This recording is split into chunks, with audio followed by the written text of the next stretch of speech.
5 আগস্টে শেখ হাসিনার পতন হলেও ফ্যাসিবাদী ব্যবস্থার বিলোপ এখনো সম্পূর্ণ হয়নি বলে মন্তব্য করেছেন এনসিপির মুখপাত্র আসিফ মাহমুদ সজীব ভুঁইয়া। তিনি বলেন, শুধু ব্যক্তি পরিবর্তন নয়, রাষ্ট্রীয় প্রতিষ্ঠানকে শক্তিশালী করে গণতান্ত্রিক রাষ্ট্র বিনির্মাণের লড়াই এখনো চলমান।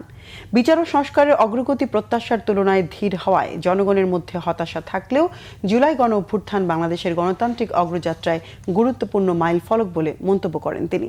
জুলাই গণ অভ্যুত্থানের দ্বিতীয় বার্ষিকী উপলক্ষে দুপুরে রাজধানীতে ঢাকা মহানগর দক্ষিণ এনসিপির উদ্যোগে আয়োজিত খাবার বিতরণ কর্মসূচিতে অংশ নিয়ে এসব কথা বলেন এনসিপির মুখপাত্র আসিফ মাহমুদ। ভারতে অবস্থান করে শেখ হাসিনাকে কোনো ধরনের রাজনৈতিক কর্মকাণ্ড পরিচালনার সুযোগ না দেওয়ার আহ্বানও জানান আসিফ মাহমুদ।